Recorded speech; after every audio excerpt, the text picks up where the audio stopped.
जय हिंद दोस्तों, स्वागत है आपका हमारे YouTube चैनल में। आज के वीडियो में हम लेकर आए हैं आपके लिए यहाँ पर हिंदी व्याकरण के बहुत ही महत्वपूर्ण क्वेश्चन आंसर। तो सभी लोग वीडियो को लाइक कर लें, चैनल को सब्सक्राइब कर लें और ज़्यादा से ज़्यादा वीडियो को शेयर करें। रोज आपके लिए क्लास लाई जाती है, महत्वपूर्ण क्वेश्चन आंसर करवाए जाते हैं। तो चलिए स्टार्ट करते हैं। आज का पहला क्वेश्चन है, निम्नलिखित वाक्यांश के लिए दिए गए विकल्पों में से सटीक शब्द का चयन कीजिए। दूसरों का उपकार करने वाला। दूसरों का उपकार करने वाला के लिए आप एक शब्द में क्या कहेंगे बताइएगा। विधर्मी कहेंगे, परोपकारी कहेंगे, या फिर दुभाषिया कहेंगे, परदेशी कहेंगे, क्या कहेंगे? क्वेश्चन महत्वपूर्ण है। 4 विकल्प आपके यहाँ पर दिए गए हैं। दूसरों का उपकार करने वाला के लिए आप एक शब्द में क्या कहेंगे, ये पूछा गया है आप सभी से। तो आपका सही आंसर है, उसके लिए कहेंगे परोपकारी। विकल्प नंबर बी वाला यहाँ पर सही आंसर है। परोपकारी आपका यहाँ पर सही आंसर है, बिल्कुल सही। अगला क्वेश्चन यहाँ पर देखिएगा। क्वेश्चन नंबर आप सभी से यहाँ पर 31 पूछा गया है। क्या पूछा गया है कि छाती के बल चलने वाला के लिए एक शब्द क्या है? उरग है, भुजंग, कुरंग, तुरंग।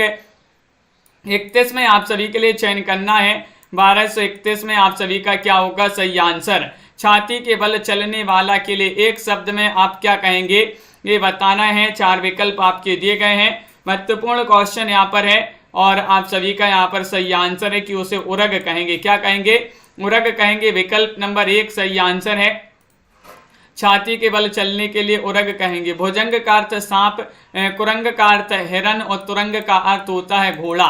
उरग जो है सांप का पर्यायवाची माना जाता है, उरग। अगला क्वेश्चन यहाँ पर देखिएगा। अतीन्द्रिय शब्द का आशय बताना है। क्या माना जाता है बताइएगा। इंद्रियों की पहुंच से बाहर, या फिर इंद्रियों की रखवाली करने वाला, या फिर इंद्रियों का स्वामी, या फिर इंद्रियों के बस में रहने वाला। 32 में आप सभी के लिए यहाँ पर चयन करना है कि अतीन्द्रिय शब्द का आशय बताना है, क्या माना जाता है। तो 32 का सही आंसर चयन करना है। तो अतीन्द्रिय का अर्थ होता है कि इंद्रियों की पहुंच से बाहर। अतीन्द्रिय बिल्कुल सही आंसर होगा। जबकि इंद्रियों को बस में करने वाला के लिए कहेंगे इंद्रजीत। इंद्रजीत किसे कहेंगे? जो इंद्रियों को बस में करने वाला हो। और अतीन्द्रिय उसे बोलते हैं जो इंद्रियों की पहुंच से बाहर हो। जो अधिक बोलता है उसे क्या कहते हैं बताइए? उसे मितभाषी, मृदुभाषी, वक्ता, वाचाल। 33 में सही आंसर चयन करना है। जो अधिक बोलता है उसे आप एक शब्द में बताना है, क्या कहेंगे? चयन करिएगा सभी लोग। क्वेश्चन नंबर 33 यहाँ पर दिया गया है और 33 में आप सभी का यहाँ पर सही आंसर आ रहा है, उसे वाचाल कहेंगे। वाचाल आपका यहाँ पर सही आंसर है। विकल्प नंबर डी वाला जो है वह आप सभी का यहाँ पर सही आंसर है। जो अधिक बोलता है उसे वाचाल कहते हैं, जबकि कम बोलता है तो उसे मितभाषी कहते हैं। जो मधुर बोलता है तो उसे मृदुभाषी कहते हैं, और जो बोलने वाले को वक्ता कहते हैं। बोलने वाले को वक्ता कहा जाता है। जिसने मृत्यु को जीत लिया है कहलाता है अमरत्व, या फिर मृत्युंजय, या फिर अभय दान, या फिर अभय मुद्रा। क्वेश्चन नंबर आप सभी से यहाँ पर 34 पूछा गया है। जिसने मृत्यु को जीत लिया है वह कहलाता है, क्या कहलाता है? ये दिया गया है। तो आप सभी का यहाँ पर सही आंसर होगा मृत्युंजय। बी वाला विकल्प आप सभी का यहाँ पर सही आंसर होगा। विकल्प नंबर 2 जिन्होंने भी चयन किया है उनका यहाँ पर सही आंसर होगा। अगला क्वेश्चन यहाँ पर देखिएगा क्या पूछा गया है। यहाँ पर दिया गया है 35वां क्वेश्चन है। जो शीघ्र ही किसी बात या युक्ति को सोच ले उसे कहेंगे। 35 में आप सभी का यहाँ पर चयन करना है, क्या होगा? बताइए। जो शीघ्र ही किसी बात या युक्ति को सोच ले उसे कहेंगे, क्या कहेंगे? क्वेश्चन नंबर 35 यहाँ पर दिया गया है और 35 में आप सभी का सही आंसर है, उसे कहेंगे प्रत्युत्पन्नमति। विकल्प नंबर सी वाला विकल्प आप सभी का यहाँ पर सही आंसर होगा। सी जिन्होंने भी चयन किया है उनका यहाँ पर सही आंसर है। अगला क्वेश्चन यहाँ पर देखिएगा। ना बहुत गर्म ना बहुत ठंडा क्या कहलाता है बताइएगा। 36वां क्वेश्चन यहाँ पर दिया गया है और 36 में आप सभी का यहाँ पर सही आंसर आ रहा है कि ना बहुत गर्म और ना बहुत ठंडा, उसके लिए कहते हैं, क्या कहते हैं? तो 36 में सही आंसर होगा समशीतोष्ण कहते हैं। समशीतोष्ण विकल्प नंबर सी वाला विकल्प यहाँ पर सही आंसर होगा। समशीतोष्ण जिन्होंने भी चयन किया है उसे जो है उनका यहाँ पर सही आंसर है। अगला क्वेश्चन यहाँ पर देखिएगा, क्वेश्चन नंबर यहाँ पर दिया गया है 37वां क्वेश्चन यहाँ पर पूछा गया है कि अन्य मनस्क शब्द का आशय क्या है। जिसका मन अपनी ओर हो, जिसका मन किसी दूसरी ओर हो, जिसका मन निर्मल हो, जिसका मन केंद्रित हो। बताइए अन्य मनस्क शब्द का सही आशय आप सभी के लिए बताना है, क्या माना जाएगा। तो 37 में सही आंसर आ रहा है जिसका मन किसी दूसरी ओर हो। विकल्प नंबर बी वाला विकल्प आप सभी का यहाँ पर सही आंसर है। विकल्प नंबर 2 आप सभी का यहाँ पर सही आंसर है, जो मापा ना जा सके। इसके लिए सही अर्थ आपके लिए बताना है, जो मापा ना जा सके उसके लिए क्या कहेंगे, अमानक कहेंगे या फिर अपरिग्रह कहेंगे, अपरिमेय कहेंगे, अतुल्य कहेंगे। 38 में आप सभी के लिए यहाँ पर चयन करना है। 38 में आप सभी का यहाँ पर क्या होगा सही आंसर, जो मापा ना जा सके उसका सही आंसर यहाँ पर सही आंसर है। इसके लिए कहेंगे अपरिमेय। अपरिमेय यानी कि विकल्प नंबर सी वाला जो है वह आप सभी का यहाँ पर सही आंसर है, बिल्कुल सही। अपरिमेय आपका सही आंसर है। और जो मापा जा सके उसके लिए परिमेय कहेंगे। वह भाई जो अन्य माता से उत्पन्न हुआ हो कहलाएगा, क्या कहलाएगा। क्वेश्चन नंबर 39 में अन्योदर है, दूरस्थ, औरस या फिर सहोदर। 39 में चयन करना है, क्या होगा सही आंसर। वह भाई जो अन्य माता से उत्पन्न हुआ हो, तो आप सभी का यहाँ पर सही आंसर है। राजीव जी, अनिल जी, लवली जी, क्या है सही आंसर। विकल्प नंबर 1 होगा सही आंसर अन्योदर। अन्योदर आप सभी का यहाँ पर सही आंसर है, जबकि एक ही माता से उत्पन्न संतानों को सहोदर कहा जाता है। क्वेश्चन नंबर आप सभी से यहाँ पर 40 पूछा गया है, मोक्ष की इच्छा रखने वाला के लिए उपयुक्त शब्द क्या है। 40 में चयन करना है, बताइएगा। मोक्ष की इच्छा रखने वाला के लिए निर्माण कहेंगे, मुमूर्षु कहेंगे, मुमुक्षु कहेंगे, जिज्ञासु कहेंगे। 40वां क्वेश्चन यहाँ पर दिया गया है और 40 में अनंत जी, तनु जी, रविंद्र जी आप सभी का सही आंसर है, मुमुक्षु कहेंगे।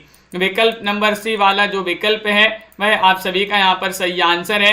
क्वेश्चन नंबर आप सभी से यहाँ पर दिया गया है सभी के लिए 41वां क्वेश्चन है, जिसका जन्म पहले हुआ हो उसके लिए एक शब्द में अग्रज, ज्येष्ठ, वरिष्ठ, श्रेष्ठ। 41 में बताना है, क्या कहेंगे बताइएगा। चयन करना है सभी के लिए। महत्वपूर्ण क्वेश्चन यहाँ पर दिया गया है, जिसका जन्म पहले हुआ हो वाक्य के लिए उपयुक्त शब्द का विकल्प चयन करना है, तो अग्रज कहेंगे। क्या कहेंगे, अग्रज। विकल्प नंबर आप सभी का ये वाला जो है वह यहाँ पर सही आंसर है, अग्रज आप सभी का यहाँ पर सही आंसर होगा। बहुत बढ़िया। अगला क्वेश्चन यहाँ पर देखिएगा।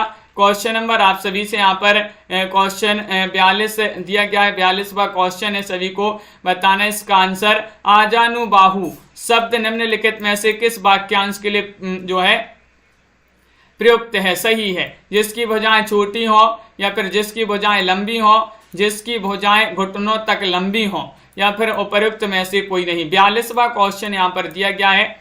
42 में आप सभी के लिए चयन करना है, सही आंसर क्या होगा, चयन करिएगा सभी लोग। आजानुबाहु का आपके लिए बताना है वाक्यांश कौन सा होगा, तो जिसकी भुजाएं घुटनों तक लंबी हों। विकल्प नंबर सी वाला यहाँ पर सही आंसर होगा। सी वाला विकल्प आप सभी का यहाँ पर सही आंसर लगाते हैं, बिल्कुल सही। अगला क्वेश्चन यहाँ पर पूछा गया है, देखिएगा। जो पूजा के योग्य हो उसे क्या कहा जाएगा। जो पूजा की योग्य हो पूजनीय कहा जाएगा, पूज्य कहा जाएगा, पूजनीय कहा जाएगा, पूजनीय कहा जाएगा। ये 4 विकल्प यहाँ पर हैं। क्वेश्चन नंबर 43 यहाँ पर दिया गया है, जो पूजा की योग्य हो उसे क्या कहेंगे। पंकज जी, राखी जी आप सभी का यहाँ पर सही आंसर आ रहा है। यहाँ पर क्या आ रहा है सही आंसर, विकल्प नंबर आप सभी का बी, पूज्य होगा सही आंसर। पूज्य कहेंगे उसे के लिए जो पूजा की योग्य उसे पूज्य कहा जाएगा, तो बिल्कुल सही। अगला क्वेश्चन यहाँ पर देखिएगा। क्वेश्चन आपसे यहाँ पर अगला क्या पूछा गया है, यहाँ पर देखते हैं। क्वेश्चन नंबर यहाँ पर आपका 43 हो गया। 44वां क्वेश्चन यहाँ पर दिया गया है, ये रहा क्वेश्चन नंबर 44। देखिए क्वेश्चन नंबर 44 यहाँ पर दिया गया है, यहाँ पर पूछा गया है कि वह स्त्री जिसका पति परदेश से आने वाला हो के लिए क्या कहेंगे। क्वेश्चन नंबर आप सभी से यहाँ पर 44 पूछा गया है। 44 में सही आंसर चयन करना है। क्या होगा सही आंसर, बताइए, चयन करिएगा। महत्वपूर्ण क्वेश्चन यहाँ पर दिया गया है और आप सभी का यहाँ पर सही आंसर आ रहा है। क्या आ रहा है सही आंसर? विकल्प नंबर आप सभी का यहाँ पर डी सही आंसर होगा। डी वाला आप सभी का यहाँ पर सही आंसर होगा। अगमश्चित पतिका, विकल्प नंबर आप सभी का डी वाला जो है वह यहाँ पर सही आंसर होगा। बिल्कुल सही, बहुत बढ़िया, सभी लोगों ने सही आंसर चयन किया है। जबकि वह स्त्री जिसका पति परदेश से लौट आया हो उसे कहेंगे क्या कहेंगे? आगत पतिका कहा जाता है। और जिसका वह स्त्री जिसका पति विदेश चला गया हो तो उसे क्या कहेंगे? प्रोषित पतिका कहा जाता है। क्वेश्चन नंबर आप सभी से नेताजी यहाँ पर पूछा है 45, जिसका कोई शत्रु पैदा ही नहीं हुआ हो उसे क्या कहेंगे, बताइए। आजानु बाहु या फिर अजात शत्रु, अज्ञात शत्रु, अजात पूर्व। 45 में आप सभी के लिए यहाँ पर चयन करना है। क्या होगा सही आंसर, चयन करिएगा। 45 में सही आंसर क्या होगा? जिसका कोई शत्रु पैदा ही नहीं हुआ हो उसे क्या कहेंगे? तो अजात शत्रु, बी वाला विकल्प आप सभी का यहाँ पर सही आंसर है। अजात शत्रु आप सभी का यहाँ पर सही आंसर है। बिल्कुल सही। अगला क्वेश्चन यहाँ पर देखिएगा। कृतज्ञ शब्द का सही अर्थ बताना है। कृतज्ञ शब्द का सही अर्थ क्या होता है, बताइए। कृतज्ञ शब्द का सही अर्थ बताना है। चयन करिएगा सभी लोग। महत्वपूर्ण क्वेश्चन यहाँ पर दिया गया है और आप सभी का यहाँ पर सही आंसर आ रहा है कि कृतज्ञ शब्द का जो सही अर्थ होता है वह होता है जो उपकार नहीं करता, जो किए हुए उपकार को नहीं मानता, या फिर जो शत्रु को जीत लेता, या फिर जो मित्रता को नहीं मानता। कृतज्ञ का सही अर्थ होता है जो किए गए उपकार को नहीं मानता। बी वाला विकल्प आपका सही आंसर लगा दें। बहुत बढ़िया कुमुद जी, दीपक जी, सभी लोगों ने जिन्होंने बी चयन किया है उनका सही आंसर है। अगला क्वेश्चन यहाँ पर 47वां क्वेश्चन यहाँ पर दिया गया है कि गतानुगतिक, गतानुगतिक शब्द का सही अर्थ क्या होता है? प्राचीन आदर्श के अनुसार चलने वाला, पीछे चलने वाला, अनुसरण करने वाला, या गत को नहीं मानने वाला। 47 में चयन करना है। 47 में आप सभी का क्या होगा सही आंसर? गतानुगतिक शब्द का सही अर्थ बताना है। 4 विकल्प आपके यहाँ पर दिए गए हैं और आप सभी का यहाँ पर 47 में सही आंसर आ रहा है। अंश जी, विकल्प नंबर आपका 1, प्राचीन आदर्श के अनुसार चलने वाला, ये वाला विकल्प आप सभी का यहाँ पर सही आंसर है। बिल्कुल सही। वह स्त्री जिसका पति दूसरा विवाह कर ले, उस वाक्यांश के लिए आप एक शब्द में क्या कहेंगे उसे, बताइएगा। 48 में चयन करना है। 4 विकल्प यहाँ पर दिए गए हैं। 48वां क्वेश्चन है, महत्वपूर्ण क्वेश्चन है और आप सभी का यहाँ पर सही आंसर होगा यहाँ पर विकल्प नंबर 1, यानी कि अधियोड़ा जो है वह आप सभी का यहाँ पर विकल्प नंबर 1 जो है वह आप सभी का सही आंसर होगा। अगला क्वेश्चन यहाँ पर देखिएगा क्या पूछा गया है। यहाँ पर क्वेश्चन नंबर 49 यहाँ पर दिया गया, जिसने ऋण चुका दिया हो, वाक्यांश के लिए एक शब्द में आप उसे क्या कहेंगे, बताइएगा। क्वेश्चन नंबर 49 यहाँ पर दिया गया है। महत्वपूर्ण क्वेश्चन, एक बार बस लाइक कर लीजिएगा जिन्होंने अभी तक वीडियो को लाइक नहीं किया है। बताइए, जिसने ऋण चुका दिया हो उसे एक वाक्य में आप क्या कहेंगे, एक शब्द में क्या कहेंगे, ये बताना है। तो आप सभी का यहाँ पर सही आंसर है, उसे कहेंगे सुनैना जी, विकल्प नंबर आपका बी सही आंसर है। उऋण कहेंगे, उऋण। क्या कहेंगे? उऋण कहेंगे। और जिसने परीक्षा पास कर ली हो तो उसे उत्तीर्ण कहेंगे। और जिस वस्तु का वजन ना के बराबर हो तो उसे भारहीन कहेंगे। और जो वस्तु मिट्टी की बनी हो तो उसे मृण्मय कहेंगे। इस प्रकार जो है यहाँ पर चारों के आंसर बता दिए। अगला क्वेश्चन यहाँ पर देखिएगा। क्वेश्चन नंबर आप सभी से यहाँ पर पूछा गया है 50वां क्वेश्चन, दीन दुखियों को भोजन देने की व्यवस्था, वाक्यांश के लिए एक शब्द में आंसर बताइएगा। क्या होगा सही आंसर, बताइए। भंडारा या फिर दातव्य या फिर सदाव्रत या फिर धर्मार्थ। 50 में चयन करना, दीन दुखियों को भोजन देने की व्यवस्था के लिए अंजू जी क्या होगा, एक शब्द में सही आंसर चयन करना है। और आप सभी का यहाँ पर सही आंसर है सदाव्रत, यहाँ पर सही आंसर होगा। सदाव्रत आप सभी का यहाँ पर सही आंसर है, बिल्कुल सही। देखिएगा, दीन दुखियों को भोजन देने की व्यवस्था सदाव्रत, एक साथ बहुत लोगों के लिए भोजन की व्यवस्था भंडारा, और धर्म की प्रति किया गया कार्य तो धर्मार्थ कहा जाता है उसके लिए। क्वेश्चन नंबर आप सभी से यहाँ पर पूछा गया है 51वां क्वेश्चन की हाथी की पीठ पर रखे जाने वाले आसन के लिए एक शब्द क्या कहा जाता है? जीन, काठी, हौदा या फिर बख्तर? बताइए, हाथी की पीठ पर रखे जाने वाले आसन क्या होगा सही आंसर? हाथी की पीठ पर रखे जाने वाले आसन के लिए आप एक शब्द में कहेंगे हौदा। क्या कहेंगे? हौदा। विकल्प नंबर सी वाला जो विकल्प है वह यहाँ पर सही आंसर होगा, हौदा आपका सही आंसर है। घोड़े की पीठ पर रखे जाने वाली गद्दी को जीन कहते हैं। क्या कहते हैं? जीन कहते हैं। और लोहे के जाल का कवच को बख्तर कहा जाता है। ऊंटों, घोड़ों आदि की पीठ पर कसने की जीन जिसमें नीचे काठ लगा रहता है काठी कहलाता है। अगला क्वेश्चन यहाँ पर देखिएगा, जिसका निवारण ना हो सके उसे क्या कहेंगे? क्वेश्चन नंबर 52 यहाँ पर पूछा गया है। क्वेश्चन नंबर 52 में आप सभी के लिए चयन करना है क्या होगा सही आंसर। जिसका निवारण ना हो सके के लिए एक शब्द में आप कहेंगे अनिवार्य। विकल्प नंबर डी वाला विकल्प जो है वह आप सभी का यहाँ पर सही आंसर है। अनिवार्य आप सभी का यहाँ पर सही आंसर है। जिसका निवारण ना हो सके के लिए एक शब्द में अनिवार्य कहेंगे, और जिसका निर्णय ना हो सके उसके लिए क्या कहेंगे? अनिर्णीत। और जो विकल ना हो ज्यों का ज्यों विकल कहलाता है, जो अविकल कहलाता है, अविकल। अगला क्वेश्चन यहाँ पर देखिएगा, जल में रहने वाला प्राणी के लिए एक शब्द क्या कहेंगे? जलज कहेंगे, जलनिधि कहेंगे, जलचर कहेंगे, जलधर कहेंगे? क्या कहेंगे? बताइएगा, चयन करिएगा। क्वेश्चन नंबर आप सभी से यहाँ पर 53वां क्वेश्चन पूछा गया है, और 53 में आप सभी का सही आंसर है जलचर कहेंगे। जल में रहने वाले प्राणी के लिए जलचर बिल्कुल सरल क्वेश्चन है, जबकि जल में जन्म लेने वाले को जलज कहेंगे, और जल को धारण करने वाले के लिए जलधर कहेंगे। जलधर। जिसके पास कुछ ना हो के लिए एक शब्द है, क्या कहेंगे? अक्षम कहेंगे, अकिंचन, अज्ञ या फिर असमर्थ? बताइए। क्वेश्चन नंबर 54 में सही आंसर चयन करना है। 54 में सही आंसर आप सभी का क्या होगा सही आंसर? बताइए। जिसके पास कुछ ना हो के लिए एक शब्द में आप उसे क्या कहेंगे? तो विकल्प नंबर आप सभी का यहाँ पर बी सही आंसर है, आकिंचन कहेंगे। आकिंचन यहाँ पर सही आंसर है। जबकि कुछ करने की क्षमता ना हो तो उसे अक्षम कहेंगे, और जो कुछ नहीं जानता तो उसे अज्ञ कहेंगे, और जिसमें सामर्थ्य नहीं है तो उसके लिए असमर्थ कहेंगे, जिसमें सामर्थ्य नहीं है। जो परीक्षा में उत्तीर्ण ना हो उसे असफल कहेंगे, अनुत्तीर्ण कहेंगे, अयोग्य कहेंगे या फिर अवनति कहेंगे? बताइए।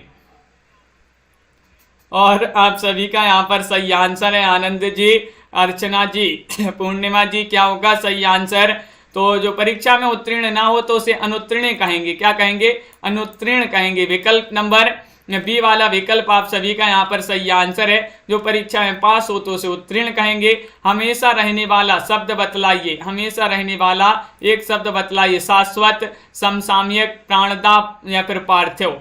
56वां क्वेश्चन यहाँ पर दिया गया है, और 56 में आप सभी का सही आंसर आ रहा है कि विकल्प नंबर हमेशा रहने वाला के लिए तो क्या कहेंगे? 56 में चयन करना है, शाश्वत कहेंगे। क्या कहेंगे? शाश्वत कहेंगे, बिल्कुल सही। एक ही समय में परिवर्तन, समसामयिक कहेंगे। एक ही समय में परिवर्तन। प्राण देने वाली औषधि को प्राणदा कहेंगे। और पार्थिव किसके लिए कहते हैं? पार्थिव कहते हैं जो पृथ्वी से संबंधित हो, जो पृथ्वी से संबंधित हो तो उसे पार्थिव कहेंगे। अगला क्वेश्चन यहाँ पर देखते हैं क्या दिया गया है। क्वेश्चन आपका यहाँ पर है क्वेश्चन नंबर अगला, यहाँ पर देखिए। यहाँ पर आपका अब जो है मुहावरे और लोकोक्ति प्यार आ गए हैं, तो चलिए देख लेते हैं, मुहावरों को पढ़ लेते हैं। तन पर नहीं लत्ता, पान खाएं अलबत्ता। इस लोकोक्ति का अर्थ बताना है, क्या होगा? झूठा दिखावा करना, शौकीन व्यक्ति, अभावग्रस्त जीवन या फिर कथनी करनी में अंतर। मुहावरे लोकोक्तियों से संबंधित महत्वपूर्ण क्वेश्चन होंगे। जल्दी से एक बार बस लाइक कर लीजिएगा जिन्होंने अभी तक वीडियो को लाइक नहीं किया है। हिंदी साहित्य में टॉप 3000 प्रश्न की पीडीएफ जिनके लिए भी चाहिए वो संपर्क कर सकते हैं। नंबर स्क्रीन पर चल रहा है। मात्र 199 रुपए में तन पर नहीं लत्ता, पान खाएं अलबत्ता, झूठा दिखावा करना।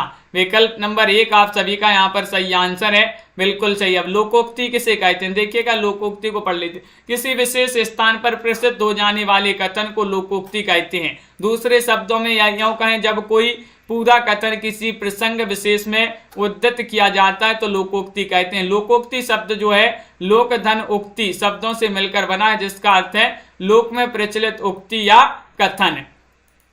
अगला क्वेश्चन यहाँ पर देखिएगा, क्वेश्चन नंबर आप सभी से यहाँ पर 58 पूछा गया है। स्वार्थी व्यक्ति की मित्रता अल्पकालिक होती है, इस अर्थ के लिए इनमें से लोकोक्ति बताना है। एक ही लाठी से सबको हाँकना, या फिर एक तो करेला दूसरा नीम चढ़ा, ओछे की प्रीत बालू की भीत, या फिर घर पर जोगी जोगना आन गांव, घर का जोगी जोगना आन गांव का सिद्ध। बताइए क्या होगा सही आंसर, चयन करना है, क्वेश्चन महत्वपूर्ण है। और आप सभी का यहाँ पर बबीता जी सही आंसर है, अब्रल सोनी जी। क्वेश्चन नंबर 58 में चयन करना है, सी सही आंसर है कि ओछे की प्रीत बालू की भीत आप सभी का सही आंसर होगा। स्वार्थी व्यक्ति की मित्रता अल्पकालिक होती है, इस अर्थ को प्रयुक्त जो लोकोक्ति है ओछे की प्रीत बालू की भीत आपका सही आंसर है। एक ही लाठी से हाँकना, तो इसका अर्थ ये होता है कि सभी को एक जैसा समझकर व्यवहार करना। एक तो करेला दूसरा नीम चढ़ा, इसका अर्थ होता है कुटिल स्वभाव वाले मनुष्य बुरी संगत में पड़कर और बिगड़ जाते हैं। घर का जोगी जोगना आन गांव का सिद्ध, इसका अर्थ होता है अपने गांव घर की अपेक्षा अन्यत्र अधिक सम्मान। अगला क्वेश्चन, क्वेश्चन नंबर आप सभी से यहाँ पर पूछा गया है 59वां क्वेश्चन है, अधोलिखित में से सूक्ति परक वाक्य या सूक्ति नहीं है, बताइए क्या होगा सही आंसर, बताइएगा, चयन करिएगा सभी लोग। यहाँ पर 59वां क्वेश्चन है, अग्नि स्वर्ण को परखती और संकट वीर पुरुषों को, अज्ञान से बढ़कर कोई अंधकार नहीं है, अंधे की लकड़ी, सांच बराबर तप नहीं, झूठ बराबर पाप, जाके हृदय सांच है ताकि हृदय आप।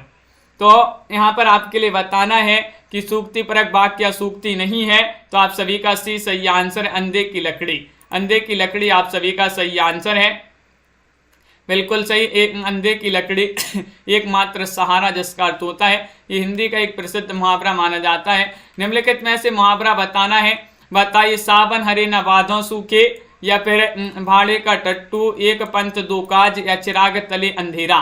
बताइए इनमें से आपको मुहावरा बताना है, कौन सा मुहावरा है। क्वेश्चन नंबर 60 यहाँ पर दिया गया है, और 60 में आप सभी का यहाँ पर सही आंसर होगा विशाल जी, भाड़े का टट्टू यहाँ पर विकल्प नंबर बी आप सभी का यहाँ पर सही आंसर है। बी वाला विकल्प जिन्होंने भी चयन किया है उनका यहाँ पर सही आंसर है, बिल्कुल सही। भाड़े का टट्टू जो है किराए का आदमी, इसका जो है ये मुहावरा है, बिल्कुल सही आंसर है, बहुत बढ़िया। एक पंथ दो काज, एक कार्य करते समय दूसरा कार्य भी हो जाना, इसके लिए कहेंगे एक पंथ दो काज। और सावन हरे न भादों सूखे, इसका अर्थ होता है कि सदा एक समान या सदा एक सा रहना। चिराग तले अंधेरा, अपनी बुराई दिखाई ना देना, ये जो है चिराग तले अंधेरा। क्वेश्चन नंबर आप सभी से यहाँ पर 61 पूछा गया है कि निम्नलिखित में से किस मुहावरे का अर्थ गलत है। मुँह छिपाना गायब होना, कान बनना पीठ पीछे शिकायत करना, दांत काटी रोटी, गहरी दोस्ती, सिर उठाना, विरोध में खड़ा होना। तो यहाँ पर आपके लिए बताना है किस मुहावरे का अर्थ गलत है, गलत चयन करना है, क्या होगा सही आंसर।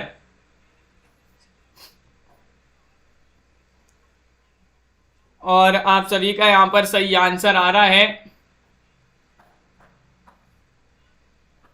मुँह छिपाना गायब होना, विकल्प नंबर 1 वाला जो है वह आप सभी का यहाँ पर सही आंसर है, बिल्कुल सही। विकल्प नंबर 1 आपका मुँह छिपाना गायब होना, ये गलत हो जाएगा। मुँह छिपाना यानी कि लज्जित होना, इस प्रकार जो है आपका सही आंसर है। फूक फूक कर पैर रखना, इस मुहावरे का अर्थ बताना है, क्या माना जाता है।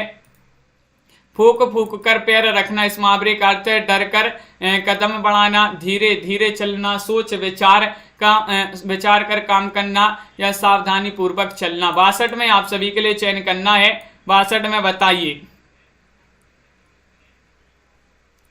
फूक फूक कर पैर रखना, इस मुहावरे का आशय होता है कि सोच विचार कर काम करना। विकल्प नंबर सी वाला आप सभी का यहाँ पर सही आंसर है। लोकोक्ति के संबंध में इनमें से कौन सा कथन असत्य है? लोकोक्ति को कहावत भी कहते हैं। लोकोक्ति पूर्ण वाक्य नहीं होती है। लोकोक्ति में अभिधेयार्थ और व्यंग्यार्थ दोनों होते हैं। लोकोक्ति स्वाभाविक कथन पर आधारित होती है। तो लोकोक्ति के संबंध में असत्य कथन बताना है, तो क्वेश्चन महत्वपूर्ण है। क्वेश्चन नंबर 63 यहाँ पर दिया गया है और लोकोक्ति के संबंध में असत्य कथन है कि लोकोक्ति पूर्ण वाक्य नहीं होती, ये वाला असत्य हो जाएगा। बिल्कुल सही, विकल्प नंबर बी आपका सही आंसर है। लोकोक्ति के पीछे कोई कहानी या घटना होती है जो है, ये कथन सत्य है। लोकोक्ति वाक्यांश ना होकर स्वतंत्र वाक्य होती है। लोकोक्ति में पूरे कथन को किसी विशेष प्रसंग से उद्धृत किया जाता है। लोकोक्ति एक प्रकार से कहावत भी होती है। लोकोक्ति में अभिधेयार्थ और व्यंग्यार्थ दोनों होते हैं। लोकोक्ति जो है स्वाभाविक कथन पर आधारित होती है। हाथ कंगन को आरसी क्या, इस लोकोक्ति का अर्थ बताइए। अहंकार की बातें करना, शक्तिमान की विजय, प्रत्यक्ष के लिए प्रमाण क्या, या सिद्धांतहीन मनुष्य। 64 में चयन करना है, महत्वपूर्ण क्वेश्चन है। हाथ कंगन को आरसी क्या, इस लोकोक्ति का अर्थ बताना है। तो 64 में आप सभी का सही आंसर प्रत्यक्ष के लिए प्रमाण क्या। विकल्प नंबर आप सभी का यहाँ पर सी सही आंसर होगा। सी वाला विकल्प आपका सही आंसर है पंकज जी। यहाँ पर अगला क्वेश्चन, यहाँ पर एक क्वेश्चन जो है अपना ये वाला थोड़ी सा कैसा है, गड़बड़ लग रहा है। निम्नलिखित में से मुहावरा बताना है। यहाँ पर पूछा गया था कि मुहावरे कौन से, तो यहाँ पर तो सभी जो है मुहावरे लग रहे हैं। सावन हरे नभादों सूखे, बाड़े का टट्टू, एक पंथ दो काज, चिराग तले अंधेरा, सभी जो है यहाँ पर मुहावरे हैं इसमें। ये क्वेश्चन जो है थोड़ी सा गड़बड़ हो गया है। 60 में तो सभी आपका यहाँ पर सही आंसर, इसको सुधार लें। आगे बढ़ते हैं, तो क्वेश्चन नंबर आप सभी से यहाँ पर पूछा है।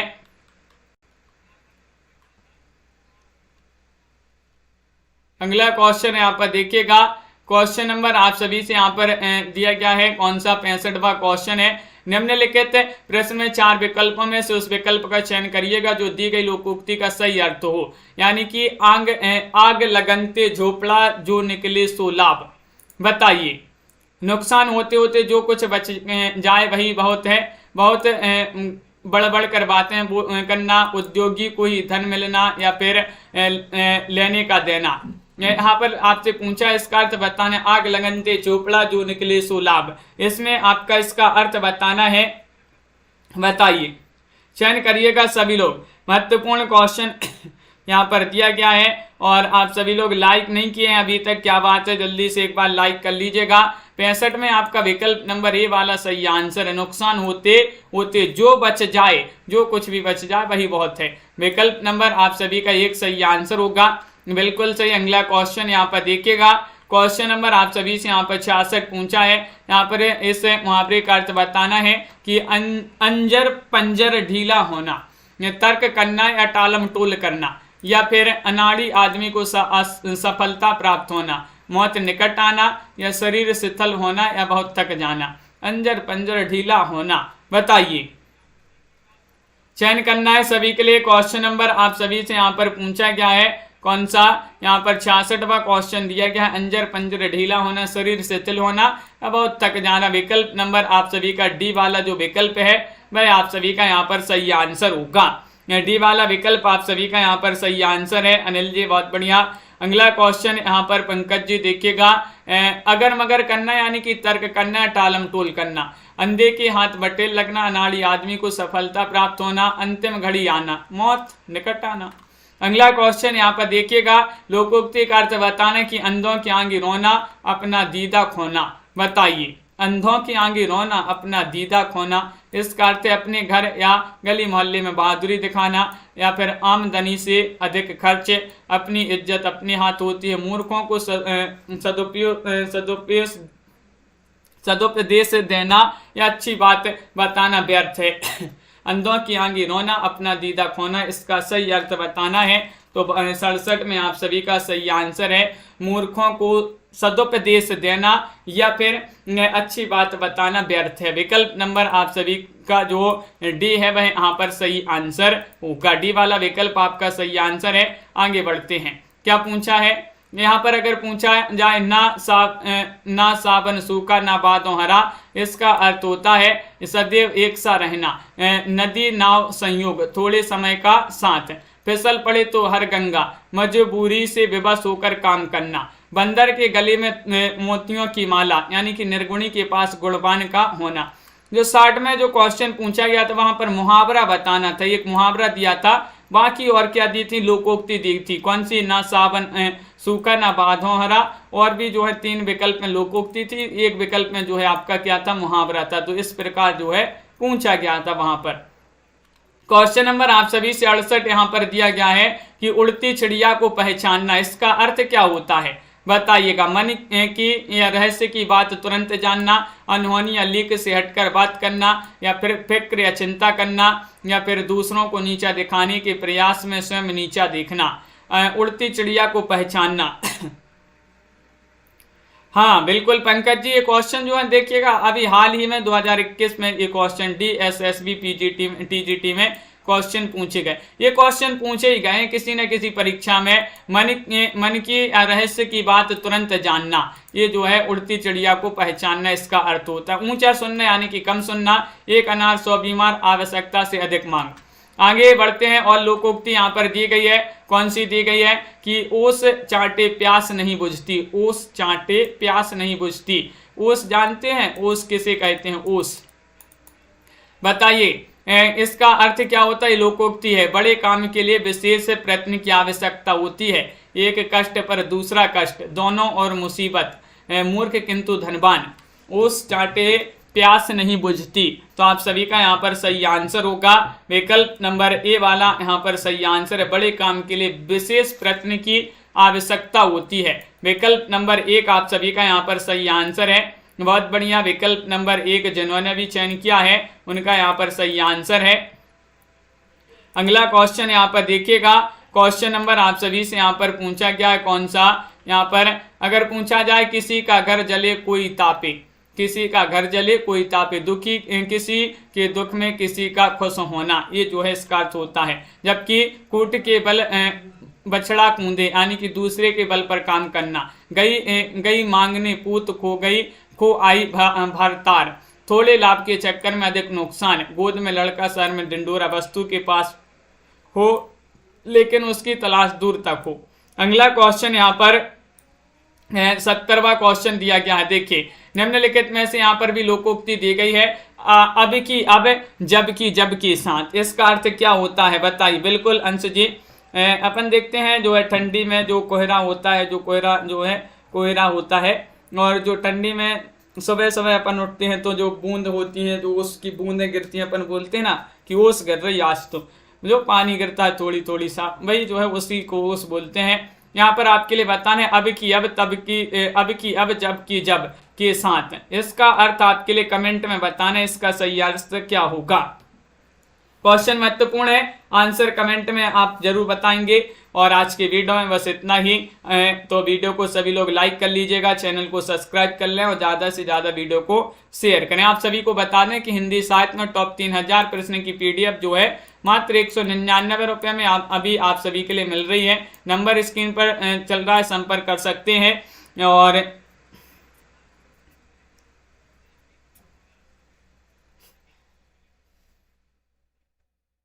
हाँ अनिल जी, सभी के लिए बहुत बहुत धन्यवाद। मिलते हैं अगली क्लास में। आप सभी के बता दें एक क्लास आपको 10 बजे भी लाई जाती है रात्रि में। 10 बजे वाली क्लास में सभी लोग जुड़िएगा। सभी लोगों के लिए जुड़ना है 10 बजे वाली क्लास में। जो अभी तक नहीं जुड़ते थे सभी को बता दें हिंदी साहित्य की एक रात्रि में 10 बजे क्लास होती है। महत्वपूर्ण क्वेश्चन करवाए जाते हैं। आज के वीडियो में बस इतना ही। मिलते हैं अगली क्लास में। लाइक शेयर अवश्य कर लेंगे जिन्होंने अभी तक वीडियो को लाइक शेयर नहीं किया है। बहुत बहुत धन्यवाद। जय हिंद।